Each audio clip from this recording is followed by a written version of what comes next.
안녕하세요. 이제 본격적인 가을 날씨가 되었습니다. 모두 건강하신가요? 저는 응급의학과 전문의로 일하고 있는 40대 중반 여성입니다. 얼마 전 명절 때도 저는 일을 하느라 가족과 많은 시간을 보내지 못했습니다. 명절에 응급 환자들이 늘어나기 때문에 저희 의료진도 긴장을 합니다. 가족과 오랫동안 소통하지 않던 사람들이 갑자기 병을 발견하거나 응급 상황이 발생할 수 있기 때문에요. 가족끼리 다투는 경우도 종종 있습니다. 제 이야기를 털어놓기는 처음이네요. 저희 가족은 사이가 그리 좋지 않았습니다. 아버지는 공기업에서 일하는 회사원이었고 어머니는 전업주부였습니다. 제게는 3살 남동생이 있었습니다. 중학생 시절 집에 불행이 있었던 일을 저에게 일어났습니다. 지금은 그 일을 잊으려고 노력하고 있습니다. 완전히 달라졌어요. 전에 어머니는 정말 다정한 분이셨죠. 제 동생이 사고로 돌아가신 후 어머니는 완전히 변해버렸어요. 어머니는 제게 항상 막말을 해댔고 제게 책임을 떠넘겼죠. 어머니는 제 동생을 잃은 슬픔 속에서 스스로를 버겁게 살아가고 있었어요. 그런데 그 슬픔 때문에 전도 죄책감에 시달리게 되었어요. 제가 조금만 더 신경 써줬더라면 아마 동생은 우린 함께 웃고 있었을 텐데. 그 생각이 가슴 아프게 했죠. 하지만 그런 아픔을 이겨내고자 저는 열심히 공부하고 의사가 되고 싶다는 꿈을 키웠어요. 어머니가 나를 탓하고 있다는 걸 알게 된 아버지는 나에게 나의 탓이 아니라고 말씀해 주셨어요. 소영아, 준영이가 죽은 것이 왜 내 탓이니? 준영이는 사고를 당했을 뿐이야. 준영이가 그렇게 떠난 것은 누구의 탓도 아니다. 너희 어머니가 힘들어서 준영이가 그렇게 떠나는 게 너무 힘들어서 변명거리를 찾고 싶은가 보다. 참고 참아오던 나는 아버지의 말씀에 펑펑 눈물을 흘렸습니다. 하지만 외출을 한 뒤 돌아온 어머니는 울고 있는 나에게 또 매를 가했어요. 너는 왜 울고 있는지 뭘 잘했다고 울어. 소영아, 어머니 이제 그만해. 준영이 그만 보내주라고. 언제까지 준영이 때문에 너무 고통받을 거야. 내가 너를 위해 얼마나 노력하고 있는지 아무것도 모르면서 뭘 노력을 해. 집안 상태가 너무 안 좋은데 요즘 어떻게 밖에만 살고 있는지 이렇게 오고 앉아봐. 대체 뭐가 문제야? 너 요즘 외출도 잡고 도대체 어디 가는 거야? 동생이 죽은 뒤로 나는 우리 어머니가 집안일을 완전히 방치하였어요. 그리고 나는 고등학생이 되어 갔다고 하면서 외출을 많이 하셨습니다. 그전에는 외출이 자주 있는 분은 아니었지만 외출이 많아지니 급기야 외박을 하는 날도 늘어갔어요. 제가 조금만 더 신경 써줬더라면 아마 동생은 우린 함께 웃고 있었을 텐데. 그 생각이 가슴 아프게 했죠. 하지만 그런 아픔을 이겨내고자 저는 열심히 공부하고 의사가 되고 싶다는 꿈을 키웠어요. 그때는 기도하러 갔다가 우리 준영이 좋은 곳으로 가게 해주길 바랐어. 소영이도 건강하게 지내라고. 당신이 내 마음을 알까봐 뭐가 내 마음을 알아채는지 몰라. 그래서 계속해서 이약갈해. 엄마는 그 모습을 보며 눈물을 훔치셨어.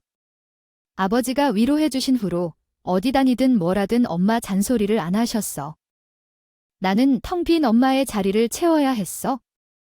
혼자서 요리하고 혼자서 밥 먹고 공부하고. 그렇게 일상을 보냈지만 집에서 있으면 숨이 막혔어. 어서 어른이 되어 독립을 해야 한다고 입속 말했지. 그래서 내가 의대에 합격했어. 정말 기뻤지? 집에서 2시간 거리여서 기숙사 생활을 해야 했어. 엄마는 내가 기숙사에 처음 입주할 때 이상한 행동을 했었어. 여기 기운이 좋지 않아. 다른 방을 알아봐야 해. 무슨 기운이 좋지 않다고? 여기 전망도 좋고 빛도 잘 들어오고 무엇보다 1인실이라서 너무 좋아. 다 알아봤으니까 엄마 말야. 어머니는 다시 한번 제 말을 듣으라고 했고 저는 거부했습니다. 그 후 며칠 뒤 제 기숙사에 도착하면서 파들 뿌리고 칼을 들고 다니며 소리를 지른 엄마를 보았어요. 악기야, 물러가라. 우리 소영이에게서 떨어져 물러가라. 엄마를 보며 저는 망연자실에 빠졌어요. 엄마에게 몇 번이나 정신과 치료를 권유했지만 어찌나 고집이 세던지 듣지 않았어요. 네, 엄마가 정신병자라도 된다는 거야? 너 어떻게 그렇게 생각할 수 있어? 이건 엄마의 방식이야. 그러니까 토달지 마, 엄마는 말했어요. 그래도 듣기 싫어. 엄마, 갈게. 그러나 엄마는 이거 항상 몸에 지니고 다녀. 그게 널 지켜줄 거야, 라며 손에 소중하게 갖고 있던 작은 돌을 제 손에 주었습니다. 당시에는 엄마의 행동들이 이상했지만 엄마가 편안하다면 상관없다고 생각했어요. 그렇게 애를 쓰며 넘겼어요. 하지만 그때는 엄마의 행동에 대해 더 알아봐야 했나 후회하고 있어요. 함부로 넘기지 말고 신변에 무슨 일이 벌어지고 있는지 자세히 알아봐야 했어요. 그리고 어려운 요구들을 받아들이기로 했어요. 저는 그러지 않았습니다. 그런 식으로 혼자 지내며 공부에 몰두했습니다. 과외도 하며 돈도 벌고 모았습니다. 그 돈으로 의사 국가고시에 합격한 후에 인턴 1년을 마친 후 응급의학과 레지던트로 들어갈 때쯤 저 혼자 살 수 있는 2개 방짜리 작은 빌라도 소유할 수 있었습니다. 레지던트 생활 중에 우리 엄마는 30이 된 저에게 결혼을 생각해보라고 했습니다. 그동안 결혼을 한 번도 생각해본 적이 없었기에 처음에는 거절했지만 엄마는 많이 서운해했었습니다. 아직 결혼 생각이 없어요? 제대로 자리를 잡은 것도 아니고 누가 지금 결혼하라고 하나요? 그냥 만나서 보면 되겠죠. 나는 아직 젊은데요. 그리고 결국에는 엄마의 말에 따라 만나게 되었지만 결혼을 억지로 추진하는 것은 제 스타일이 아니었습니다. 소원을 이루기 위해 만나야 한다는 게 이해가 안 가요? 그냥 만나봐야 안다고 생각해요. 엄마는 말했습니다. 제가 아직 결혼 생각을 안 한다는 것을 너무 이해해주지 못했고 엄마는 제 마음을 모르거나 신경을 쓰지 않는다고 생각한 것 같습니다. 엄마가 강요해서 만나보라고 해도 좋지 않은데 그래도 억지로 나가버렸다. 처음으로 소개팅에 나갔다. 대학 때도 소개팅을 하자고 친구들이 말을 해도 절대 나가지 않았는데 엄마의 강요에 지고 20대 후반이 되어서야 남자를 만나게 되었다. 정말 가볍게 마음으로 소개팅 자리에 나갔는데 아무런 관심도 없어서 무례하게 대해버렸다. 그런데도 상대방은 신경 쓰지 않더라. 불편해하시나요? 사실 엄마가 만나보라고 해서 나와서 조금 불편한데 그렇다고 한다. 나오길 잘했네. 서로 이름을 밝힌다. 나는 김명성이라고 한다. 나는 이소영이요. 의사시라고 하는데 전공은 정해놨나요? 응급의학과를 선택했어. 왜냐면 내 친구도 응급의학과 의사래. 응급의학과라니. 나도 응급의학과 레지던트로 있어? 아직 전문의가 남은데 2년 정도 더 있어. 그 후 전문의 시험을 치려는 거야? 그래. 근본적으로 정한 이유가 있나 물어도 괜찮아. 그 사람은 생각보다 제 마음의 문을 자연스럽게 열고 들어왔습니다. 편하게 말을 잘하고 덕분에 저도 속마음을 털어놓았어요. 응급의학에 관심을 가지게 된 건 어린 시절 사고로 죽은 남동생이 있었기 때문이에요. 가장 위급한 순간에 생명을 구하는 의사가 되고 싶다는 꿈이었죠. 그런 이야기를 계속 털어놓게 되었네요. 말이 많아서 죄송합니다. 혹시 지금 돌아가도 될까요? 그 사람이 친절하게 말했습니다. 이야기를 들어주셔서 감사합니다. 식사도 끝났으니 어떨까요? 단지 가끔 만나서 이야기를 나눌 수 있을까요? 부담스러우시면 거절해도 괜찮아요. 그때부터 저희는 연락처를 주고받고 가끔씩 연락을 주고받기로 했어요. 엄마는 저녁에 갑자기 전화를 걸어와서 소개팅이 어땠는지 물어봤어요. 어땠어요? 딱 저의 짝이에요. 엄마는 그런 쪽으로 생각하지 않을 거예요. 2번, 3번 계속 만나봐. 엄마는 그 사람이 어떤 사람인지 알아보고 싶어 할 거예요. 그 사람이 말했습니다. 당신의 딸과 나의 아들은 결국 결혼할 거예요. 저는 그 말에 놀라지 않았습니다. 그게 무슨 소리예요? 산에 올라갔다. 페이지를 넘겨 새 한 마리가 날아왔는데 그래서 깜짝 놀라 집이 당연히 어디라고 생각했어. 근데 그게 사실 아니야. 하지만 엄마는 기쁨 얼른 찾으려 생겼어. 그래서 알겠다. 왜냐하면 차주 이대로 만나보면 이 더 좋지 않나 봐. 둘은 서서히 이런 관계로 변하고 있는 것 같아서 그러면서 이렇게 계속 만났어. 그리고 그 사실을 엄마는 통화를 해서 기뻐했지? 너희 둘은 이렇게 만나서 이룩되고 있는 것 같아서 엄마가 계속 말을 하는 거야? 그렇게 해서 이 맞는 거야? 근데 엄마 어다가 실례지. 일 때문에 이러와 있어. 응, 엄마 산에 왔어. 아이고, 내가 깜빡해서 밥 안 먹었네. 그만 끊어야겠다. 엄마, 나 혼자 독립한 이후로 집에 신경을 쓰지 않는 사이에 엄마는 더 이상 뒷걸음질을 하고 있는 모양이었어. 아버지한테 전화 걸어 물었는데 아예 자포자기를 했던 것 같았어. 너네 엄마도 포기했다. 어디서 일하고 돈 번다는 거야? 그래도 가끔씩 목돈이 필요하다고 하는 건 이해가 안 가. 엄마가 이상한 건 아닐 텐데 다니는 게 왜 난 필요한 거야? 아버지도 비교적 이해가 되기 시작하는 것 같아서 엄마한테 혼돈을 느끼지 않았으면 좋겠다. 엄마의 표정이 밝아졌을 때 내가 이야기를 하겠다고 목돈 필요하다고 해준 게 중요하다고 생각해. 그동안 많이 힘들었지만 엄마가 무슨 일을 내 모습이 별로였던 걸로 생각했어. 남동생이 죽은 후에 엄마는 다소 화려해졌다. 그리고 나는 엄마의 주선으로 만난 남자와 연애를 시작했다. 그는 곧 회사를 그만두고 사업을 시작할 거라고 해. 만난 지 1년이 지나자 캠핑을 가자고 제안했다. 조용하고 공기가 상쾌한 곳에서 캠핑하면서 불을 피우고 고기를 구우는 것이 즐거웠다. 구워 먹은 후 그 사람이 잠시 사라지다가 나의 좋아하는 음악을 틀고 손에 반지와 꽃다발을 들고 나타났어요. 이게 뭐야, 소영아. 우리 결혼하자.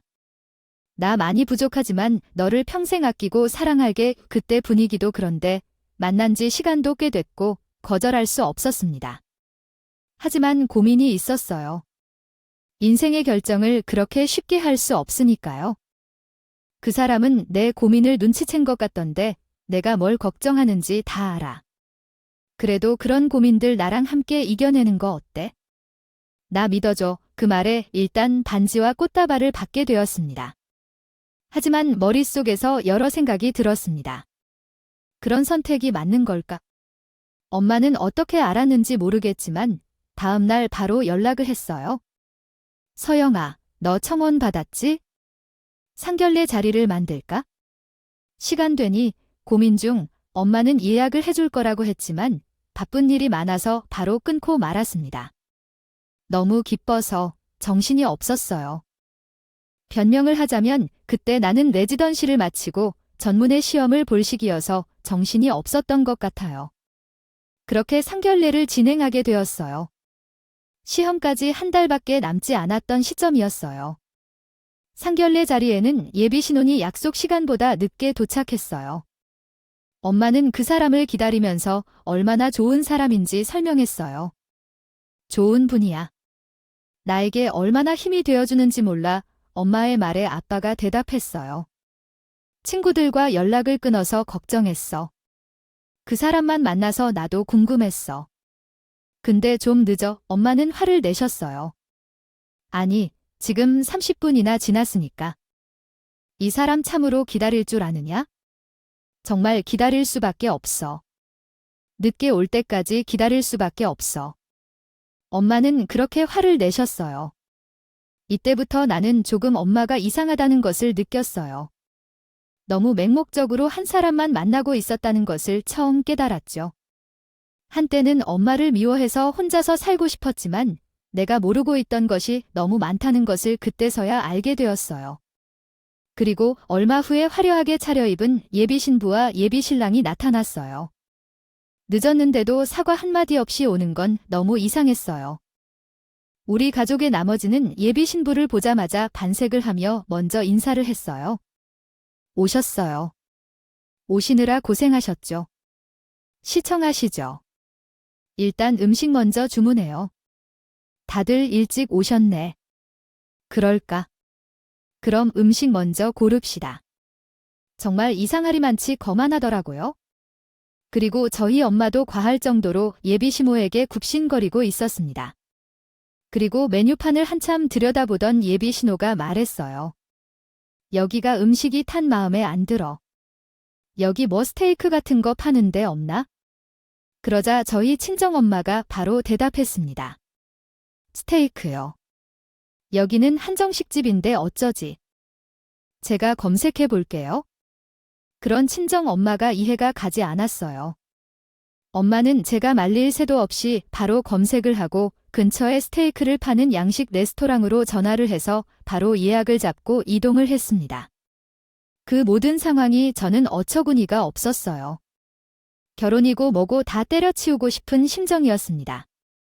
그리고 예비시모와 저희 친정엄마의 관계를 밝혀야겠다는 생각만 들었습니다. 그렇게 예비시모가 원하던 스테이크를 주문하고 대화를 나누기 시작했어요. 제가 물었습니다. 그럼 저희 엄마랑은 얼마나 알고 지내신 거예요? 너희 엄마 이제 10년도 넘었지? 아마 오래되셨구나. 엄마 왜 말 안 했어? 어떻게 알게 되신 거예요? 제가 그렇게 묻자 실은 기색이 역력한 얼굴로 대답했습니다. 너무 신경 쓰지 마세요. 우리 나이에도 오고 가는 거야? 친해지고 그러니까 왜 이렇게 신경 써야 해요? 아니요, 그냥 궁금해서요. 우리 엄마도 친하게 지내던 사람들과는 연락을 끊고 명성씨 어머님만 만나신다고 하더라고요. 자기한테 도움이 안 되는 사람들과는 연락을 끊는 게 낫지 않을까요? 좋은 사람들만 곁에 두는 게 중요하다고 생각합니다. 지금 와서 상견례 자리가 아니에요. 이분이요. 우리 아들이 사업을 시작하려고 하는데요. 우리 아들도 명문대를 나왔고 미래를 믿습니다. 그래요. 맞아요. 믿지기는 안 돼요. 저도 모르게 고개를 숙이고 있었어요. 우리 아버지도 당황한 표정을 지었습니다. 모두가 이상한 상황이었는데 우리 엄마와 예비시모만은 자연스러웠어요. 예비신랑도 아무렇지 않은 듯이 보였습니다. 저와 아버지만 어색한 느낌이었어요. 그리고 스테이크가 맛이 없다며 핀잔을 주더라고요. 질기고 맛이 없어요. 아무튼 우리는 따로 받는 게 아니라 돈으로 받으려고 하는데 엄마가 이미 말씀하셨어요. 오늘은 서로 얼굴 보고 만나는 거예요. 예식장은 우리가 예약할게요. 그러자 우리 아버지께서 대답하셨어요. 식장은 이미 준비되었어요. 그게 왜냐면 결국 자식들을 결혼식에 앉혀놓겠다는 의도는 아니기 때문이죠. 나 오늘 할 말은 끝났고 바빠서 가봐야겠어요. 만나서 반가웠어요. 결혼식장에서 봅시다. 그렇게 자리를 뜰 때 우리 어머니는 쪼르르 돌아가셨어요. 아버지와 제가 심각한 표정으로 말했죠. 아마도 여보가 이상하게 느껴졌다. 왜 저렇게 헤매고 있다는 걸까요? 맞아요. 나도 그런 생각이 들었어요. 그분이 그냥 친구인 줄로만 생각했는데 남들이 보면 분명 그렇게 생각할 텐데요. 그날 제가 혼자 살지 않는 집이 아닌 본가로 함께 간 건 무슨 일이 벌어진 건지 알아보려고 했어요. 어머니는 아무리 시간이 흐르도 오지 않았어요. 전화를 해봤지만 받지도 않았죠. 그래서 포기하고 다음 날 출근하기 위해 집으로 갔어요. 그때의 예비 신랑은 바쁘다는 핑계로 제 전화를 받지 않더라고요. 혼자서 상상을 했고 꿈조차 틀었어요. 결국 이 결혼은 아닌 것 같다는 결론을 내리고 남자친구에게 메시지를 보냈어요. 결혼 준비가 안 된 것 같고 엄마와 어머니의 관계도 의심스러우니 결혼은 없는 게 좋을 것 같다고. 그 후 모든 연락을 차단하고 눈앞에 다가온 전문의 시험 준비를 시작했어요. 여러 주가 지난 뒤에요. 시험이 끝났고 그것과 동시에 친정 엄마로부터 연락이 왔어요. 소영아, 너 시험 끝났잖아. 응, 왜? 드레스 보러 가자. 나와 드레스라니, 그게 무슨 말이야? 나 명성 씨랑 결혼 안 하기로 했는데 너야말로 무슨 말이야? 지금 예식장까지 다 예약해두고 오늘 청첩장도 보냈어. 뭐라고요? 그걸 왜 당사자인 제 상의도 없이 한 거예요? 엄마, 나 결혼 안 해, 소영아. 이게 다 널 위한 거야? 너희 결혼 안 하면 3명에 못 죽어. 일단 드레스 보러 와의 엄마가 이렇게 빌게 제명에 못 죽는다니? 엄마, 그게 다 무슨 해괴한 소리야. 대체 무슨 짓을 하고 다니는 거야? 왜 그래? 정말 너 안 오면 내가 그냥 들에서 골라놓을게. 일단 너는 2달 뒤에 결혼식 올리는 걸로 알고 있어? 전화를 끊고 남자친구에게 연락했습니다. 그런데 정말 아무렇지 않게 전화를 받더라고요. 소영아, 시험 잘 봤지? 내 문자 못 봤어. 문자. 아, 난 다 이해해. 내가 그런 마음 가질 수 있지? 아, 근데 우리 결혼은 해야지. 아니, 이게 막무가내로 이렇게 밀어붙인다고 될 일이야. 난 당신이랑 결혼할 생각이 없다고. 이제 와서 왜 이래? 아, 나 지금 사무실을 계약 정신없거든. 나중에 이야기하자. 끈을게 얘 정말 누구와도 말이 통하지 않았습니다. 미쳤다. 청첩장까지도 돌렸는데 어떡하면 좋을까 막막한 기분이었다. 아빠한테 전화했더니 아빠도 엄마가 청첩장을 돌린 사실을 몰랐다. 그리고 엄마가 1억을 가져갔다는 말을 했다. 네, 엄마는 우리 빌라를 팔아서 1억을 예비시모에게 줬다고 하는 거야? 그 정도 되니 나도 말이 막혔다. 상견례장에서 예비시모가 요구한 1억 예단비는 말도 안 될 정도로 큰 요구였다. 그래서 나는 아빠에게 결혼하고 싶지 않다고 말했다. 아빠, 나는 절대 결혼 못해. 정말 엄마를 이해할 수 없어. 아빠, 엄마가 뭐 하는지 좀 알아봐 줄래? 미안해. 지금 너무 감당 못 돼서 그래? 나도 이건 아닌 것 같다. 아빠가 알아봐 주면 안 돼? 너무 걱정하지 마. 바쁠 테니까 내 할 일 해. 아빠, 난 지금 너무 혼란스럽다. 아빠만 믿을게. 그리고 나는 전문의 시험에 합격해서 대학병원 응급실에서 일하게 되었다. 아빠도 불도저처럼 결혼을 밀어붙이는 엄마를 막지 못하고 있었다. 결혼식이 1달 안으로 다가왔던 어느 날, 그날 나는 당직을 서고 있었다. 휴식 시간이었어서 잠깐 눈을 붙이려 했는데 긴급 호출이 왔다. 그래서 급히 내려갔는데 교통사고로 추정되는 2명의 환자가 실려 들어왔어요. 환자를 확인한 후 저는 거의 깜짝 놀랐어요. 예비 신호가 있었으니까요. 환자들은 철과상이 있는 얼굴과 팔, 그리고 다리에 심각한 외상이 있었어요. 그러나 화려한 병실은 아니었습니다.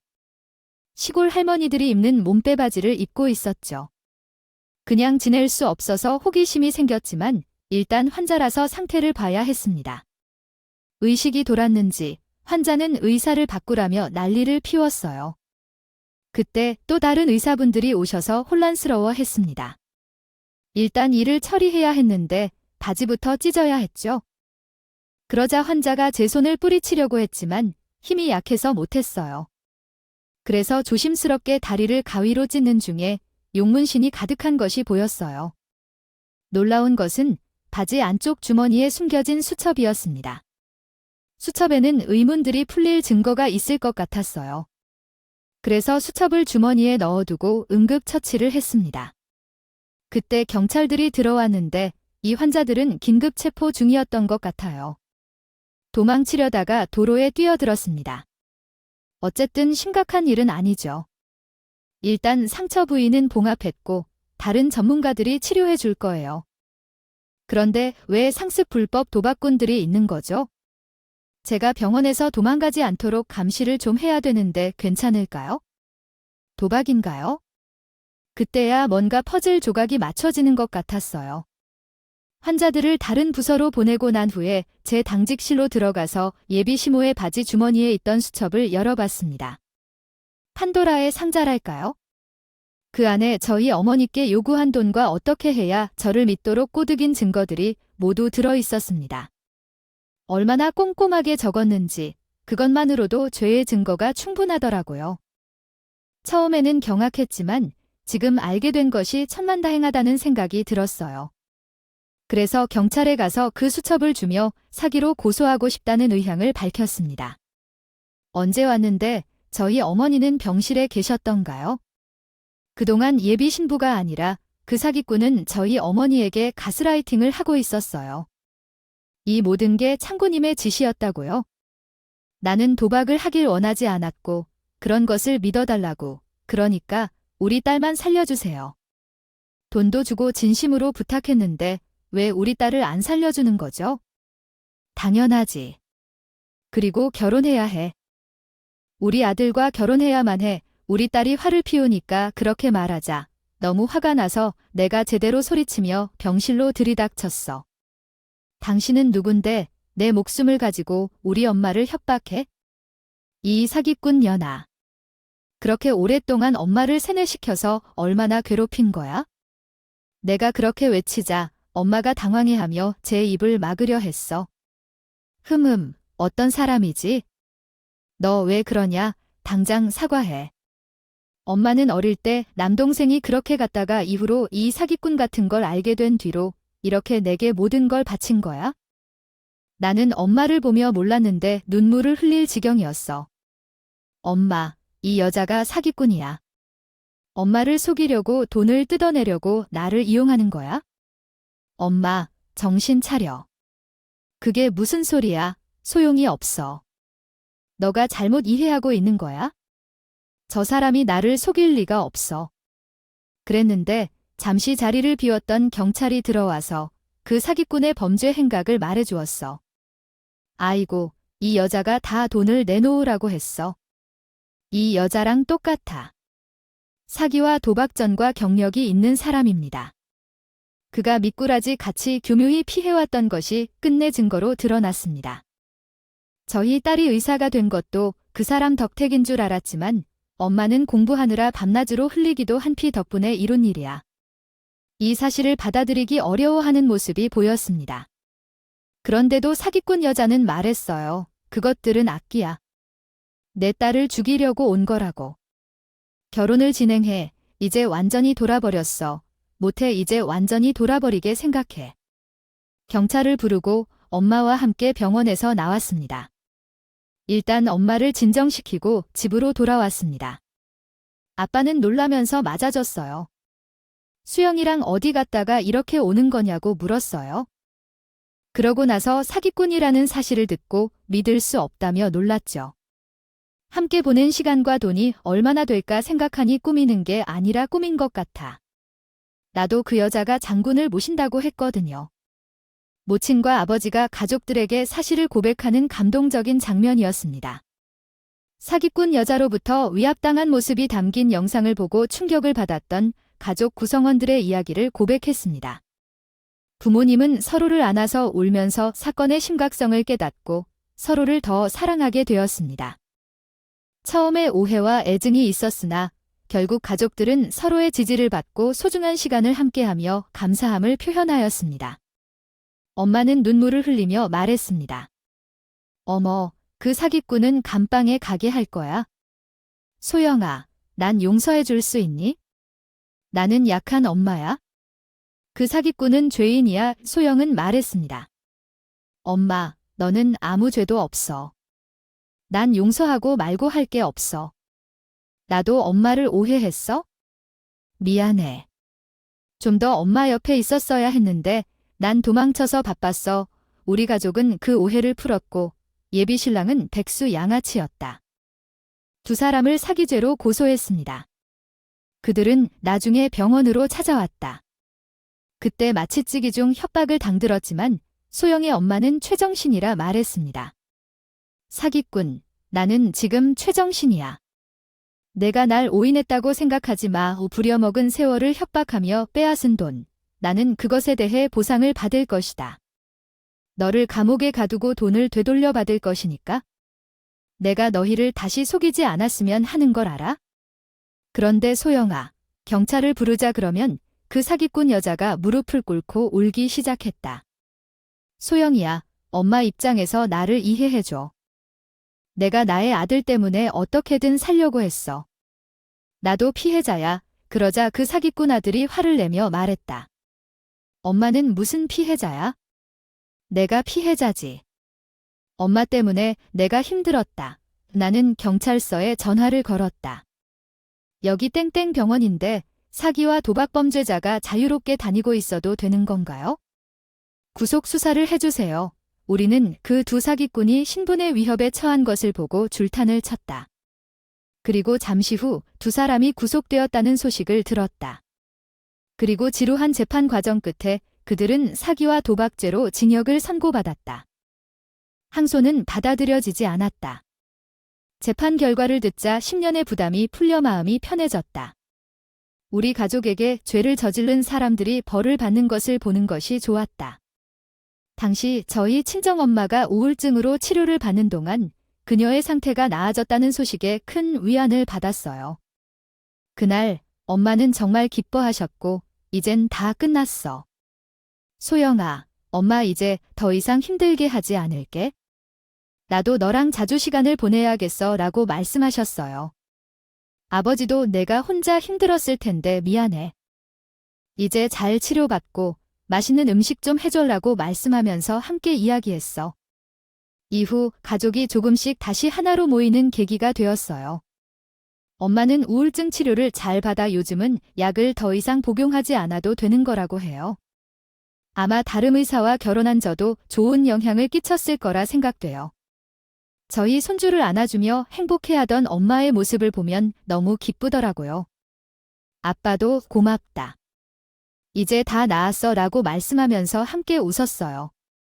현재 우울증에서 벗어나 행복해진 우리 가족의 이야기예요. 우리 가족은 평범한 삶을 살기 위해 많은 어려움을 이겨내야 했어요. 어릴 적에는 독립하여 혼자 살고 싶었지만 결혼을 통해 이제는 가정을 이뤄가고 있어요. 자주 친정을 찾아가 부모님과 소중한 시간을 함께 보내고 있어요. 아이를 낳은 후에는 친정엄마가 아이를 돌봐주기도 했죠. 지금 남편은 대학병원에서 정형외과 의사로 일하고 있어요. 서로 다른 의견으로 자주 충돌하기도 했지만 사랑이 생겨 결혼하게 되었어요. 어쨌든 이제 그 사기꾼 여자는 여전히 감옥에 갇혀 있다고 알고 있어요. 소개되면 정직하게 살아가길 바라는 마음이에요. 여러분, 제 이야기를 들어주셔서 감사합니다. 건강하세요. 소중한 사람들과 함께 행복한 시간 보내시길 바라요. 이만 사라지겠습니다.